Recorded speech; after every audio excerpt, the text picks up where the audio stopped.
저는 80이 넘은 지금도 아침마다 장바구니 들고 동네 마트를 다닙니다. 조금 느리긴 해도 동네 분들이 오늘도 부지런하시네요 해주실 때면 기분이 좋아지죠. 그렇게 평범하게 흘러가던 어느 날, 저는 오랜 친구와 벤치에 앉아 이런저런 대화를 나누게 되었어요. 친구가 이번에 기초연금이 나왔어.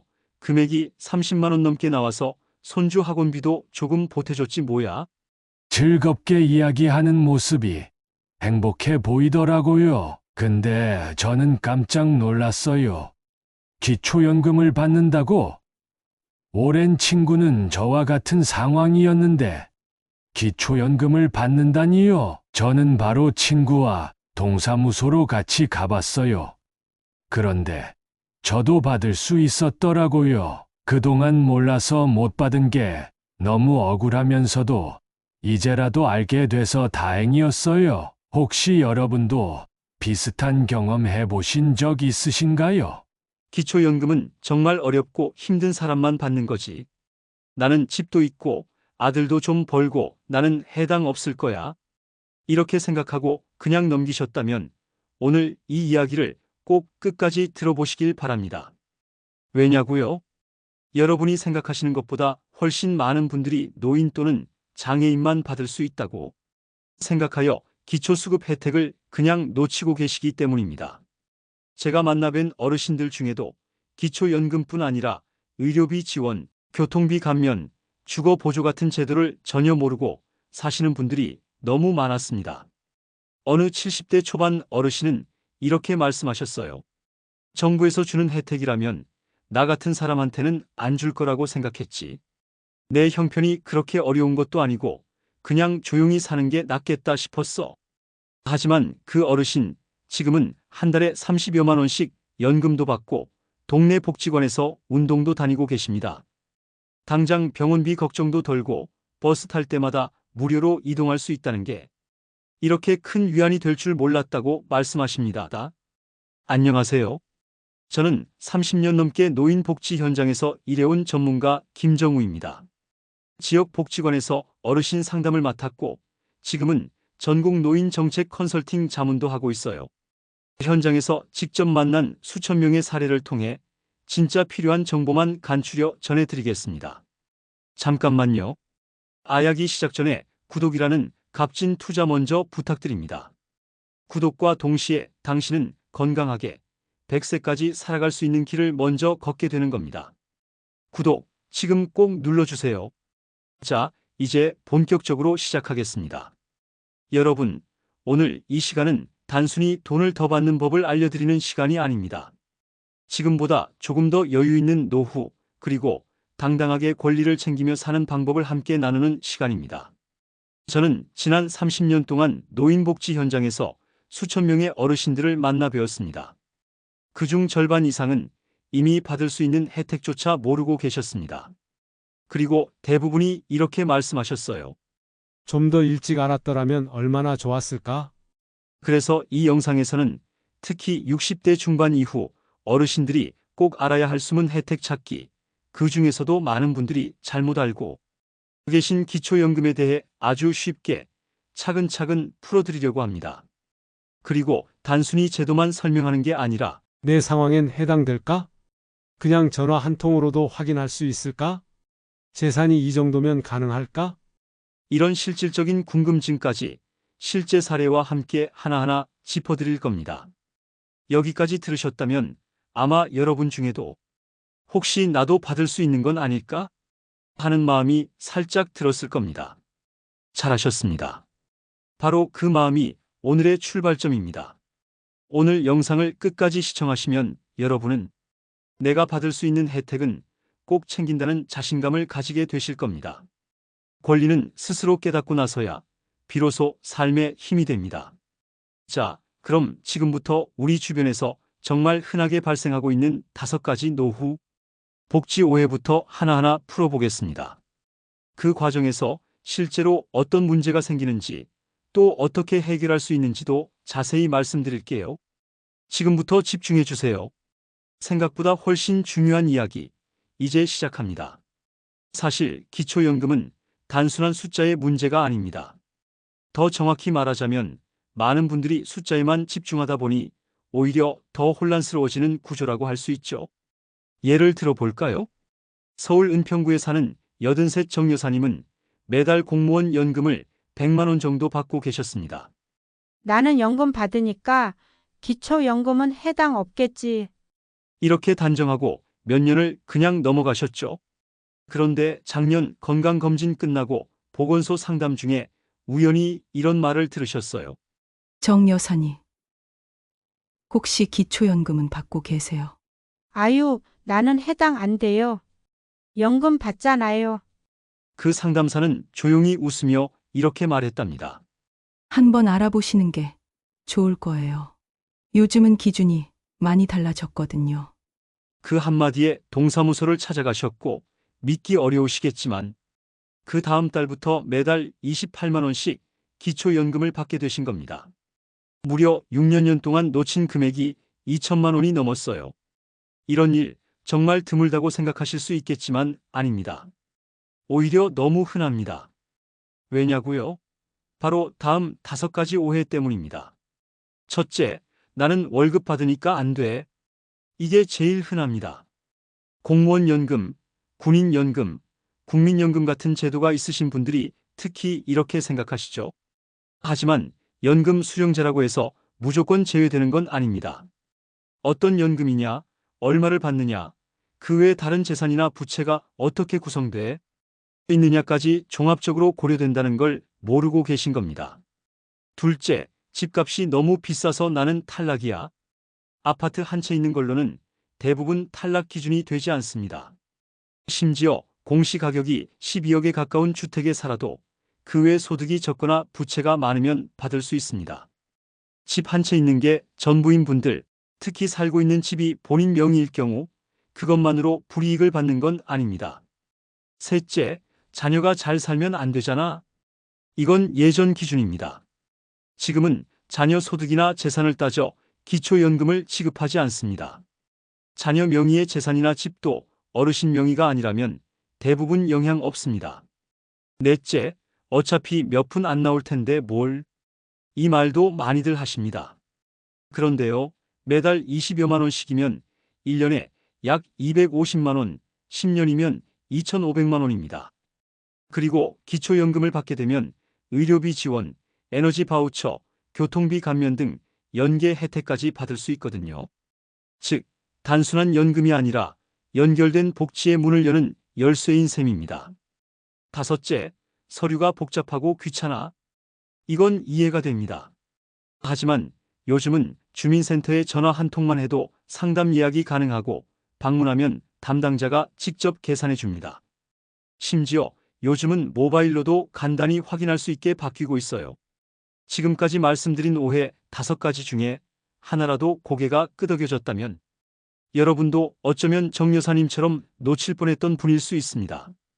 그럼 지금부터는 실제 사례 2가지를 더 말씀드릴게요. 이야기를 들으시면 아마 여러분 상황과 꽤 비슷하다고 느끼실 겁니다. 먼저 여든한 사례 조봉기 어르신 이야기입니다.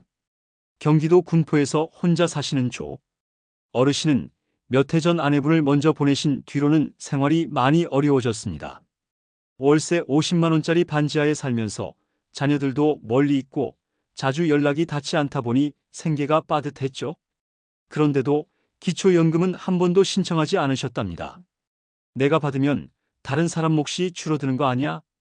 그렇게 믿고 계셨던 겁니다. 하지만 조 어르신도 확인해 보니 바로 대상자였습니다. 매달 29만 원씩 연금 받게 되었고 덕분에 매달 병원비, 약값, 도시락 배달까지 지원받고 계십니다. 표정이 완전히 달라지셨죠? 몰라서 못 받았던 게 제일 아까워. 이제라도 받아서 다행이지. 다음은 강원도 원주에 사는 77세 이화순 어르신입니다.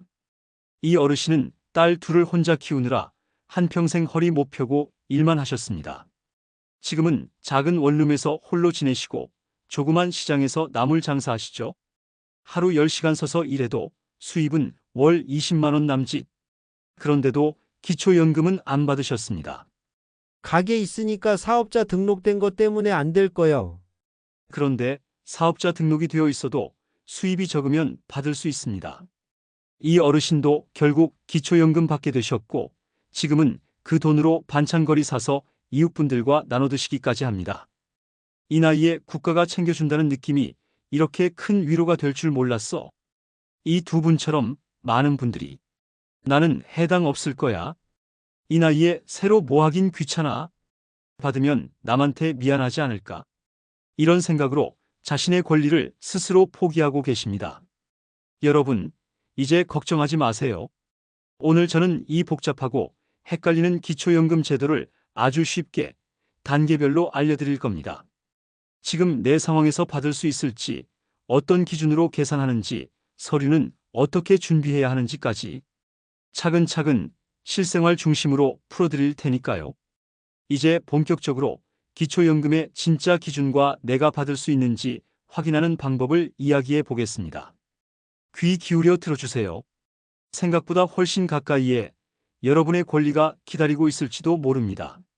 먼저 기초연금은 65세 이상이라면 누구나 신청할 수 있는 제도입니다. 그렇다고 모두가 무조건 받을 수 있는 건 아니고요. 정부가 정한 소득인정액이라는 기준 이하일 경우에만 지급됩니다. 그럼 여기서 바로 질문이 생깁니다. 소득인 정액이 뭔가요? 한마디로 말하면 실제로 벌고 있는 돈과 갖고 있는 재산을 돈으로 환산해서 합친 금액입니다. 이때 계산에 들어가는 항목은 크게 두 가지입니다. 첫째, 매달 들어오는 소득입니다. 여기에는 국민연금이나 공무원연금처럼 정기적으로 지급되는 연금 수입이 포함됩니다. 또한 직장이나 사업을 통해 벌어들이는 근로소득도 여기에 해당됩니다. 이와 함께 본인이 소유한 건물이나 상가에서 매달 들어오는 월세나 임대료 같은 부동산 수입도 중요한 소득원입니다. 그리고 은행 이자나 주식 배당금처럼 금융상품을 통해 얻는 금융소득도 포함됩니다. 둘째, 보유하고 있는 재산입니다. 여기에는 본인이 소유한 집, 땅, 자동차처럼 눈에 보이는 부동산 자산이 있습니다. 또한 은행에 예치한 예금, 가입한 보험, 보유 중인 주식 같은 금융자산도 중요한 재산입니다. 그런데 여기서 중요한 건 단순히 재산 합계를 보는 게 아니라 환산 방식이 다르다는 점입니다. 예를 들어 소유한 주택은 기본적으로 일부 공제되고 일정 금액까지는 생활에 필요한 재산으로 보고 계산에서 제외되기도 합니다. 예를 들어 볼게요. 70세 이영자 어르신, 집 한 채는 있고 통장에 500만 원 정도 있으며 따로 일은 안 하십니다. 이럴 경우 집이 본인 명의라 하더라도 일정 부분은 재산에서 빼주고 부채가 있으면 그만큼 또 제외해 줍니다. 그리고 남은 재산의 일부를 월 소득처럼 환산해서 계산하죠. 예를 들어 집값이 1억이라면 그걸 그대로 소득으로 보지 않습니다. 1억에 대해 정부가 정한 환산율을 곱해서 월 몇만 원 수준의 가상소득처럼 더하는 식이에요. 그래서 어떤 분은 나는 월 소득이 400만 원인데도 기초연금을 받는다고 말할 수 있는 겁니다. 왜냐하면 실제 소득보다도 계산된 소득인정액이 기준 이하일 수 있기 때문이죠. 자, 그러면 지금 기준은 어떻게 될까요? 2025년 현재 기초연금을 받을 수 있는 기준은 이렇습니다. 혼자 사시는 단독 가구의 경우 매달 정부에서 계산하는 소득인정액이 약 210만 원 이하라면 기초연금을 받을 수 있습니다. 부부가 함께 사는 가구라면 두 분의 소득을 합쳐서 약 310만 원 이하일 경우에 받을 수 있습니다. 참고로 이 기준은 매년 조금씩 달라질 수 있습니다. 그럼 나는 받을 수 있을지 어떻게 확인하냐고요? 정답은 아주 간단합니다. 가장 쉬운 방법은 국민연금공단에 전화 한 통입니다. 국번 없이 1355번으로 전화하시면 본인 인증 후 상담원이 소득, 재산, 가족 상황 등을 듣고 1차 가능 여부를 계산해 줍니다. 이 통화는 무료이고 평일 오전 9시부터 저녁 6시까지 가능합니다. 두 번째 방법은 가까운 주민센터에 직접 방문하시는 겁니다. 신분증만 챙겨가셔도 기초연금 담당자가 전산으로 기본 상황을 입력해서 가능성 있음 없음을 바로 알려줍니다. 요즘은 모바일 복지로 앱이나 웹사이트를 통해서도 간단한 모의 계산을 할 수 있습니다. 이름과 주민번호를 입력하지 않고도 내가 집 한 채 있고 예금은 이 정도, 연금은 얼마 받는다라고 입력하면 기초연금 받을 가능성이 얼마나 되는지 알려주는 시스템이 마련되어 있어요. 하나 65세 이상이면 누구나 기초연금을 신청할 수 있습니다. 나이가 되면 조건을 따져볼 수 있으니 일단 신청은 누구나 가능합니다. 둘 소득과 재산을 합쳐 계산한 소득 인정액이 기준보다 낮으면 받을 수 있습니다. 단순히 월급이나 재산만 보는 게 아니라 정부에서 정해놓은 방식으로 계산한 금액이 기준 안에 들어오면 받을 수 있어요. 셋 월급이 좀 있거나 재산이 있어도 전체 구조에 따라 기초연금을 받을 수 있는 경우가 많습니다. 그러니 나는 안 될 거야 하고 미리 포기하지 마시고 꼭 확인해 보셔야 해요. 많은 분들이 난 해당 없겠지 하시고는 확인도 안 해보시는데요. 그 생각 오늘부로 바꾸셔야 합니다. 확인해 보는 건 공짜고 받게 되면 매달 큰 도움이 됩니다. 그리고 무엇보다 중요한 건 기초연금을 받는다는 건 여러분의 권리라는 사실입니다. 이제 본격적으로 신청 절차와 준비할 서류, 그리고 받게 되면 어떤 혜택까지 따라오는지와 치기 쉬운 실수와 신청할 때 꼭 알아둬야 할 포인트들이 숨어 있으니까요. 첫째, 혼자 판단해서 아예 신청을 안 하는 경우입니다. 이게 가장 흔하면서도 가장 안타까운 실수입니다. 앞서도 말씀드렸지만 나는 안 될 거야 하고 신청 자체를 안 하면 기초연금은 여러분 인생에 들어올 기회조차 못 가집니다. 특히나 이런 분들 많으시죠? 나 국민연금 받으니까 기초연금은 안 될 거야. 집이 있으니까 나는 해당 없겠지. 나는 혼자 사는 것도 아니고 아들도 잘 벌어. 그런데요, 다시 한번 강조드리지만 기초연금은 본인의 소득과 재산만 기준으로 삼습니다. 자녀가 얼마나 버는지는 전혀 상관이 없습니다. 심지어 자녀가 집을 사주었더라도 본인 명의가 아니면 계산에 안 들어갑니다. 두 번째 실수는 한 번 탈락했다고 포기하는 경우입니다. 예전에는 탈락했더라도 현재 상황이 달라졌다면 다시 신청할 수 있습니다. 예를 들어 몇 년 전에는 예금이 많았지만 지금은 생활비로 써서 잔액이 줄었다면 그 차이만큼 소득 인정액도 낮아지기 때문에 수급 대상이 될 수 있습니다. 또한 매년 기준이 조금씩 올라갑니다. 즉, 과거엔 안 됐어도 지금은 조건이 맞을 수 있어요. 그러니 과거 결과에 얽매이지 마시고 1년에 한 번은 꼭 다시 확인해 보시는 걸 권합니다. 세 번째 실수는 배우자와 함께 신청하지 않는 경우입니다. 기초연금은 개인 기준으로 산정하지만 부부가 함께 사는 경우엔 부부 합산 소득 인정액 기준이 적용됩니다. 그래서 나는 될 것 같은데 남편 때문에 안 되겠지 하시고 그냥 넘기시는 분들이 꽤 많아요. 하지만 계산해 보면 부부 합산 소득 인정액이 기준 안에 들어가는 경우가 많습니다. 게다가 배우자와 함께 신청하면 한 명만 받을 수 있는 게 아니라 두 분 모두 받을 수 있습니다. 지금도 기초연금을 부부가 함께 받고 계신 분들 많습니다. 합쳐서 매달 50만 원 넘게 지원받는 분도 계시죠. 그러니 배우자와 함께 신청할 수 있는지 반드시 확인하세요. 네 번째, 신청할 때 필요한 서류를 미리 준비하지 않아 시간을 낭비하는 경우입니다. 기초연금은 신청할 때 몇 가지 기본 서류가 필요합니다. 복잡하지 않지만 미리 알고 준비하면 훨씬 수월하게 진행됩니다.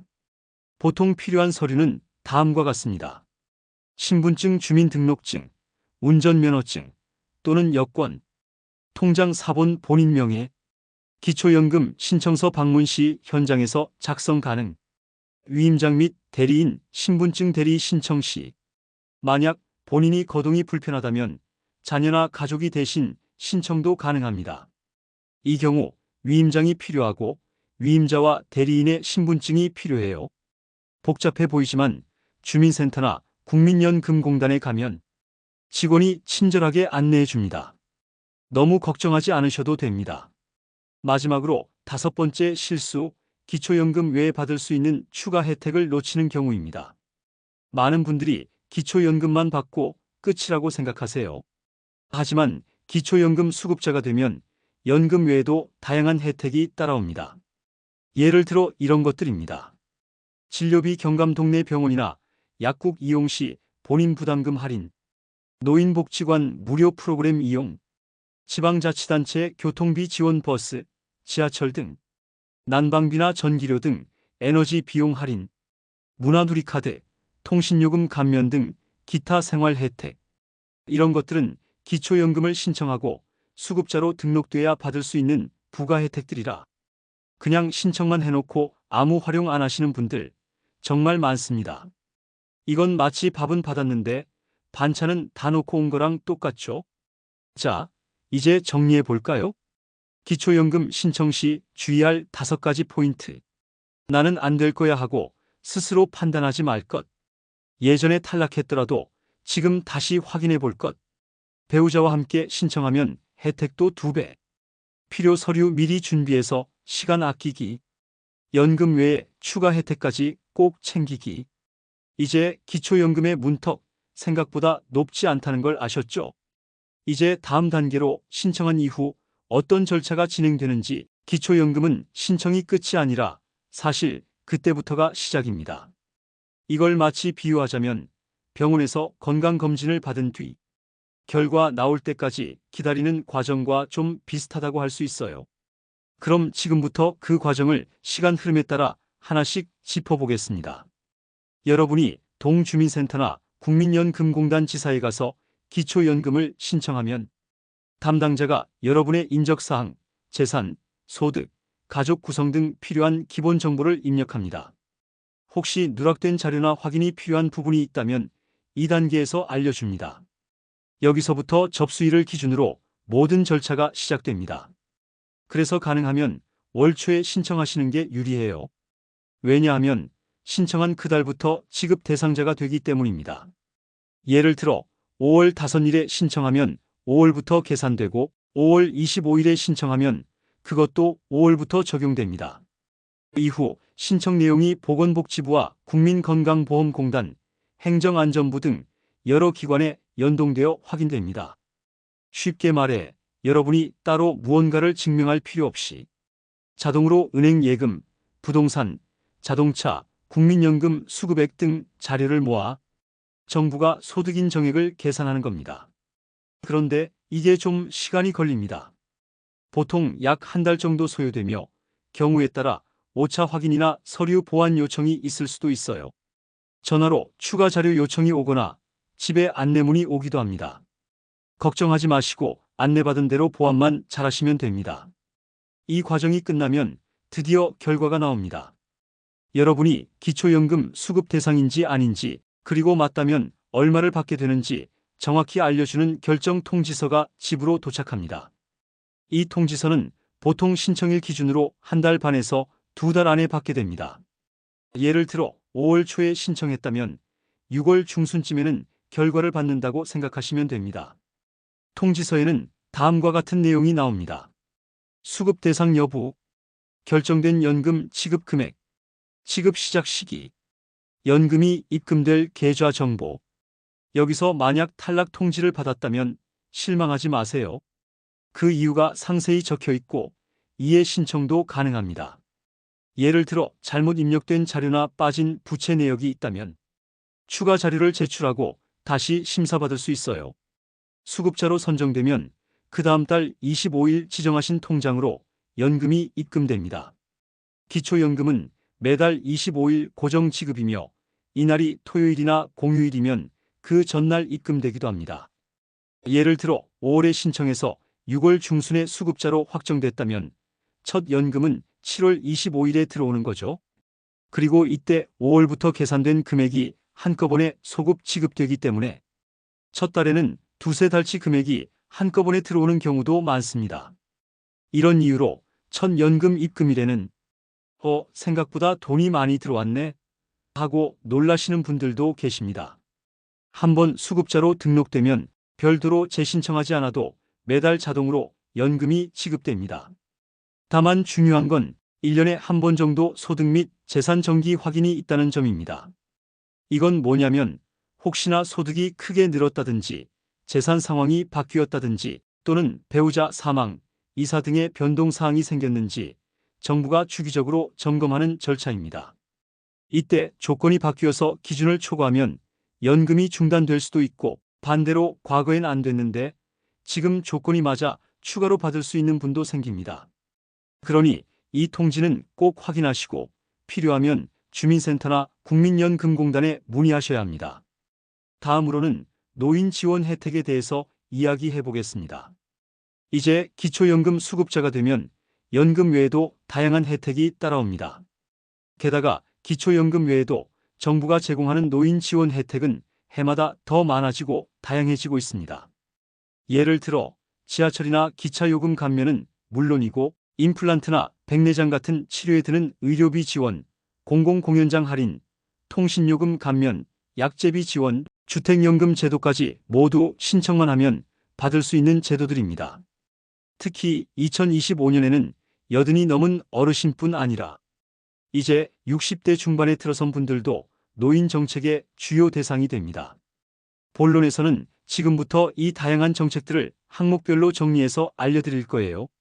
신청 방법, 나이 조건, 지역마다 다른 기준들까지 꼼꼼히 알려드릴 테니 절대 놓치지 마세요. 그럼 본격적으로 하나하나 짚어보겠습니다. 첫 번째, 교통비 혜택입니다. 만 65세 이상이면 지하철 무료 이용은 기본이고요. KTX나 무궁화호 같은 기차는 최대 30%까지 할인됩니다. 심지어 비행기도 10% 할인됩니다. 단, 신분증은 꼭 챙기셔야 하고 예매 전에 할인 대상 여부를 한 번 더 확인해 주세요. 두 번째는 임플란트와 틀니 같은 치과 진료비 지원입니다. 임플란트는 최대 2개까지 비용의 70%를 정부가 부담합니다. 단, 의료급여 대상자는 본인 부담금이 10%로 더 낮고요. 일반 어르신은 30% 본인 부담금이 있습니다. 치과에서 바로 신청하시면 됩니다. 틀니를 이미 받으신 분도 임플란트 혜택 받을 수 있으니 꼭 확인해 보세요. 세 번째는 약제비 지원입니다. 지자체에 따라 다르지만 예를 들어 어느 지역의 75세 이상 어르신에게 질병당 5,000원, 최대 2만원까지 지원합니다. 용인시는 고혈압이나 당뇨 환자에게 처방 일수에 따라 2,000원에서 만원까지 지원합니다. 신청은 보건소로 가시면 됩니다. 네 번째는 본인 부담 상한제입니다. 의료비를 많이 쓰신 경우 일정 금액을 넘어서면 초과 금액을 환급받을 수 있는 제도입니다. 환급 대상자의 절반 이상이 어르신입니다. 건강보험공단에서 안내문을 받으셨다면 놓치지 말고 신청하세요. 보통은 여름 이후부터 환급이 시작됩니다. 다섯 번째, 문화생활 할인 혜택입니다. 고궁, 국공립박물관, 공원은 무료 또는 반값 입장이고요. 지자체 공연장 입장료도 50% 할인됩니다. 문화두리카드와 연계해서 받을 수 있는 혜택도 많으니 가까운 주민센터에서 상담해 보세요. 여섯 번째, 통신요금 감면입니다. 기초연금 수급자는 월 통신요금이 22,000원 미만이면 50%까지 감면됩니다. 음성통화료, 데이터 요금까지 포함해서 최대 1만원까지 할인됩니다. 신청은 동네 주민센터나 통신사 대리점, 정부24, 복지로 또는 전화로도 가능합니다. 일곱 번째는 주택연금입니다. 현금은 없지만 집 한 채만 있는 분들께 딱입니다. 공시가 12억 이하 주택을 소유한 55세 이상이라면 신청 가능하고요. 예를 들어 공시가 3억짜리 집이 있으면 70세 기준으로 매달 88만원 정도 연금 받을 수 있습니다. 부부 중 나이가 많은 분을 기준으로 금액이 정해지고 사망 전까지 계속 지급됩니다.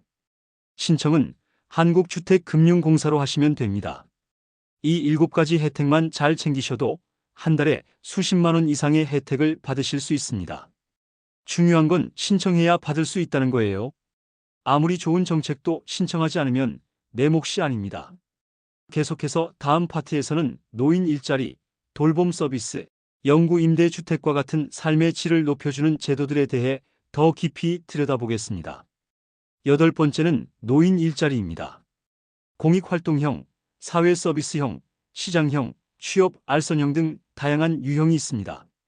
대부분은 만 65세 이상이 신청 대상이고 기초연금 수급자일수록 우선 선발되는 경우가 많습니다. 하루 3시간 정도 활동하고 한 달에 약 29만 원 정도 수당을 받을 수 있는 경우가 흔합니다. 신청은 노인일자리센터나 시청, 군청 노인복지 담당 부서로 가시면 됩니다. 9번째는 노인 맞춤 돌봄 서비스입니다. 혼자 일상생활이 어려우신 어르신을 위한 서비스로 직접 방문해서 말벗도 해드리고 청소나 식사관리도 도와드립니다. 기초생활수급자, 차상위계층, 기초연금 수급자 중 돌봄이 필요한 분들이 대상입니다. 전화안부 확인, 병원 동행, 사회활동 참여까지 매우 다양하게 지원됩니다. 신청은 거주지, 주민센터에서 가능합니다. 10번째는 영구임대주택입니다. 소득이 낮은 어르신에게 저렴하게 안정된 주거를 제공하는 제도입니다. 임대료가 시세의 3분의 1 이하인 경우도 많고 입주 대상은 기초생활수급자나 차상위계층, 기초연금 수급 어르신입니다. 각 지자체 주택과나 한국토지주택공사에 문의해 보세요. 11번째는 디지털 배움터 교육입니다. 요즘은 무인 주문기, 스마트폰 사용이 필수가 되었죠. 디지털에 익숙하지 않은 어르신들을 위해 무료 교육이 제공됩니다. 근처 복지관이나 도서관, 지자체 센터에서 오프라인 또는 온라인 수업을 받을 수 있습니다. 12번째는 치매 조기 검진과 진료비 지원입니다. 만 60세 이상이면 무료 선별검사를 받을 수 있고 기준 중위소득 120% 이하일 경우 진단비와 간별검사비도 각각 최대 15만 원, 11만 원까지 지원됩니다. 치매 진단 후에는 약값과 진료비를 매달 3만 원까지 연간 최대 36만 원까지 지원받을 수 있습니다. 치매안심센터나 보건소로 문의하세요. 13번째는 안과 진료 및 수술비 지원입니다. 백내장이나 녹내장 검진과 수술비도 지원되며 시력에 문제가 생겼을 경우 일부 지역에서는 무료 수술도 가능합니다.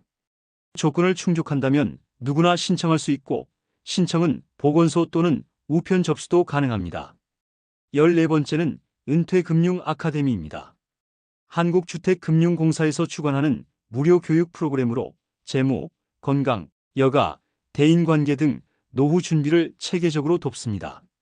자산관리, 연금 상품, 부채 상담 등 실생활에 유용한 강의가 정기적으로 열립니다.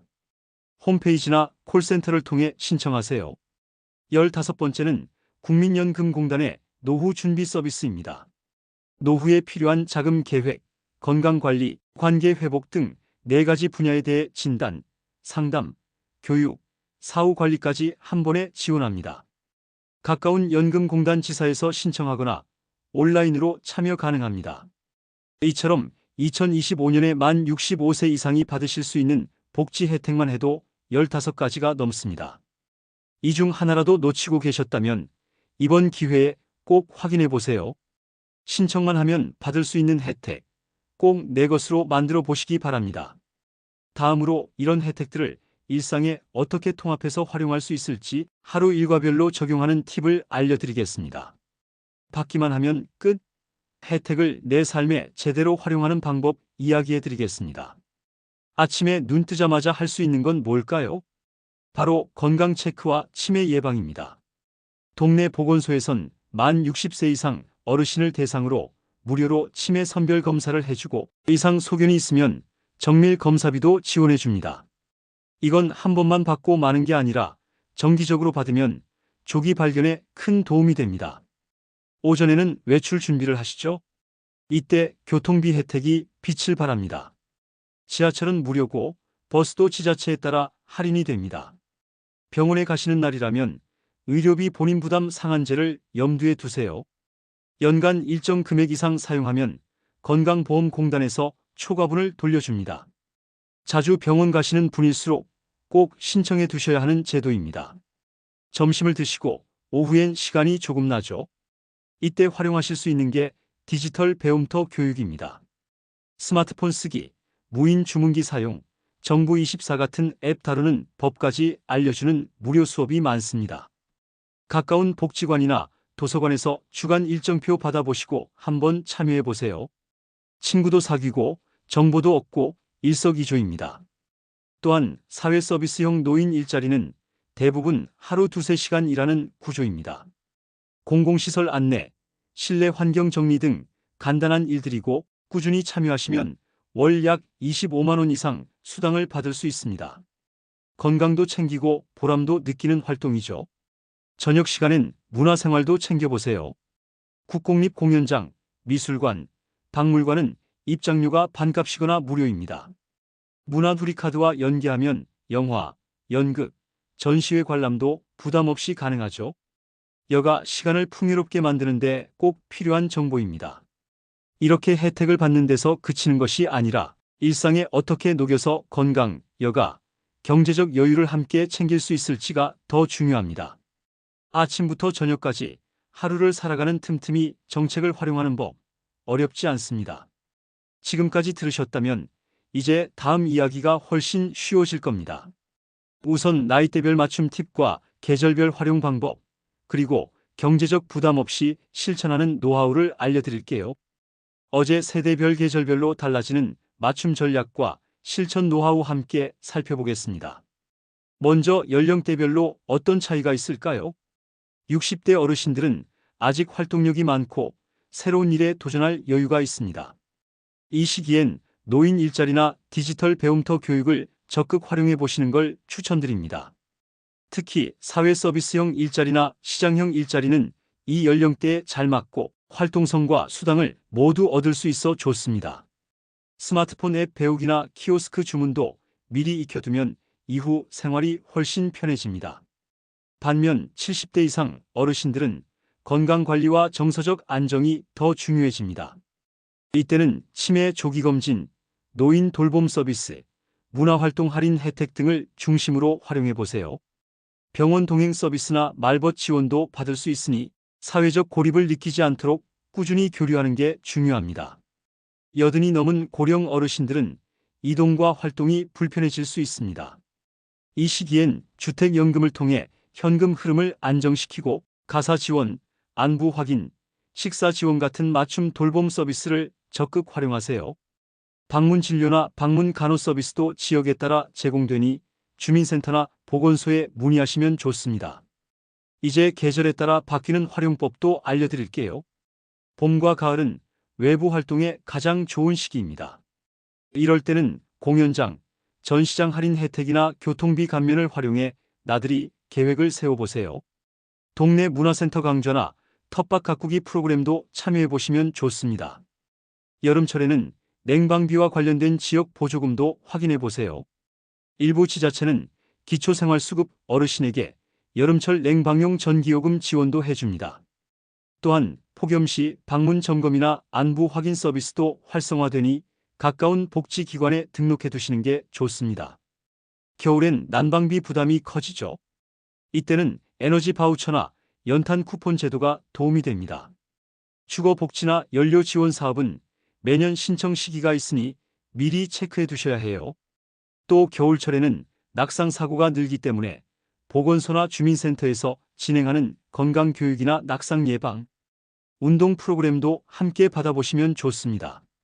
마지막으로 돈 걱정 없이 실천하려면 어떻게 해야 할까요? 복지제도는 대부분 신청만 하면 무료이거나 저렴하게 이용할 수 있습니다. 본인 부담금이 들더라도 그 규모는 작고 효과는 큽니다. 꼭 필요한 제도부터 시작하세요. 예를 들어 기초연금 수급자라면 통신요금이나 교통비 할인은 자동 연계되니 반드시 신청해 두셔야 합니다. 아깝다고 느끼지 마세요. 세금으로 운영되는 만큼 어르신의 권리이자 마땅한 혜택입니다.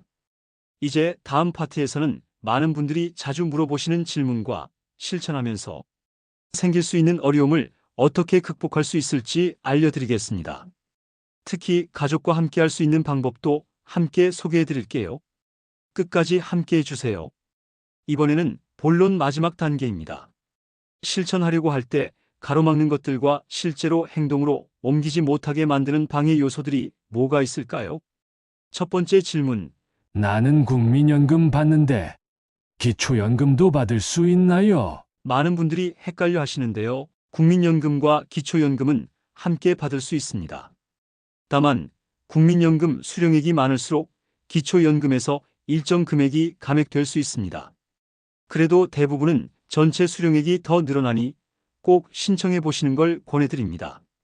두 번째 질문, 지금은 돈 걱정 없는데 나중에 힘들어지면 신청해도 되나요? 네, 복지제도는 그때그때 상황에 따라 신청하시면 됩니다. 기초연금이나 주택연금, 돌봄 서비스 등은 일회성 신청이 아니라 필요할 때 언제든 조건만 맞으면 가능합니다. 지금 조건이 안 돼도 미리 알아두셨다가 필요할 때 활용하세요.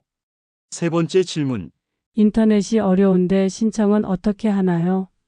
인터넷이 어려우신 분은 가까운 주민센터나 복지관 또는 보건소로 방문하시면 됩니다. 일부 제도는 전화 신청도 가능합니다. 찾아가는 복지상담 서비스를 신청하면 담당자가 직접 집으로 와서 도와주기도 합니다.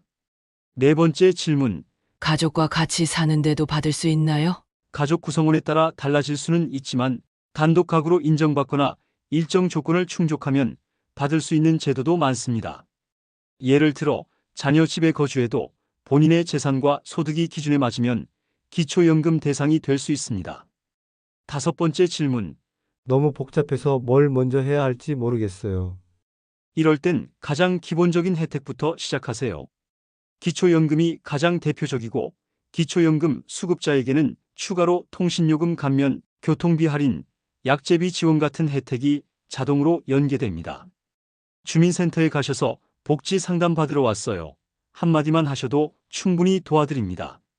그럼 이제 실천 과정에서 겪을 수 있는 장애물과 그 극복 방법을 이야기해 볼까요? 첫째, 심리적인 저항감입니다. 내가 뭘 이렇게까지 해야 하나? 라는 생각이 드실 수 있죠. 하지만 이건 마땅한 권리입니다.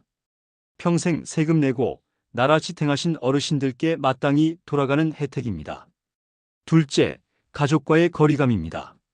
혜택을 받으려면 가족 소득이나 재산도 함께 따져야 해서 괜히 부담스럽다고 느끼시는 분도 많습니다. 이럴 땐 자녀와 솔직하게 상의하세요. 부모님 혜택을 받는 게 자녀 부담을 줄이는 길이기도 합니다. 셋째, 정보의 부족입니다. 복지 정보는 흩어져 있고 매년 조금씩 바뀌죠. 그래서 주변 복지사, 주민센터 공무원, 그리고 온라인 복지 포털을 수시로 활용해 보세요. 구청이나 복지관에서 진행하는 설명회에 참석해 보시는 것도 큰 도움이 됩니다. 넷째, 경제적인 부담입니다. 신청하려면 돈이 드는 줄 알고 망설이시는 분들 계시는데요. 대부분 제도는 무료이고 일부 자기 부담금이 있는 경우에도 금액이 아주 작습니다. 또 이런 자기 부담금도 감면 대상이 있으니 확인해 보세요. 마지막으로 문화적 장벽입니다. 체면상 이런 건 좀 하고 미루시는 분들도 많습니다. 하지만 요즘은 대부분의 어르신들이 복지 제도를 적극 활용하고 계시고 오히려 미신청자가 소수입니다.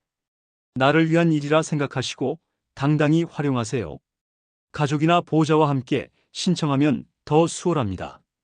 서류 작성이나 온라인 신청이 어렵다면 자녀나 손주에게 도와달라고 부탁해 보세요. 이렇게 함께하면 세대 간 소통도 늘고 복지 혜택도 놓치지 않게 됩니다.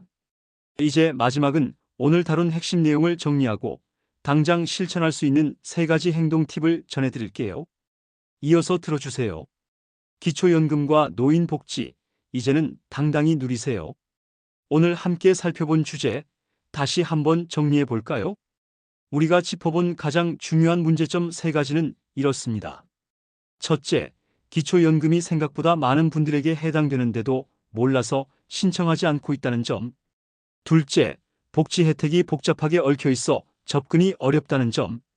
셋째, 나는 아닐 거야라는 생각 때문에 처음부터 시도조차 안 해보신다는 점입니다. 그리고 해결책으로 제시해드린 핵심 방법은 다음과 같습니다. 첫째, 기초연금 수급 여부 확인은 주민센터에서 누구나 무료로 할 수 있습니다. 둘째, 일자리, 의료비, 돌봄, 통신비, 문화생활까지 연계 혜택이 많으니 기초연금을 시작점으로 삼으세요. 셋째, 모든 신청은 어렵지 않으며 대부분은 신청만 하면 되는 구조입니다. 그럼 오늘 들으신 내용을 바탕으로 당장 실천할 수 있는 3가지 행동 알려드릴게요. 첫째, 이번 주 안에 동네 주민센터나 복지관을 한번 방문해 보세요.